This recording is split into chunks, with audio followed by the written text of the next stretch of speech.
A rotation is a transformation that turns a figure around a fixed point, called the center of rotation, through a specific angle and direction. Here's what that means. If we have a triangle and we want to rotate it, we first need to have a point to rotate the triangle around. Then, once we have the point, we can choose an angle measure to rotate it. Here are some facts about this. As the shape rotates, the center of rotation does not move. In addition, this is a rigid motion, so the size and shape of the triangle does not change. And finally, each point in the shape moves along a circular arc around the center. In high school geometry, we typically focus on three specific angles: 90, 180, and 270 degrees. Let's see what those look like. If we're on a graph, rotating a shape 90 degrees basically moves us one quadrant over.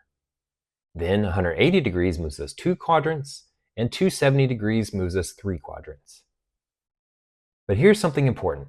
The direction matters, and we usually talk about it by using the words clockwise and counterclockwise.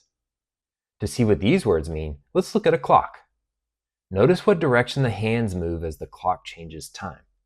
This direction is what we call clockwise because it's the direction the clock hands move.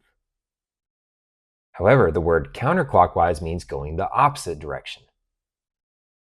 These words matter because they change the final answer for our rotations. For example, 90 degrees counterclockwise puts this triangle in the quadrant to the left. But 90 degrees clockwise instead puts the image in the quadrant below. Therefore, be careful to check which direction problems are asking you to go. Finally, in geometry, positive angle measures usually represent counterclockwise direction, and negative angle measures usually represent clockwise direction. So, if the problem doesn't use the words clockwise or counterclockwise, positive or negative numbers will tell you which direction to go.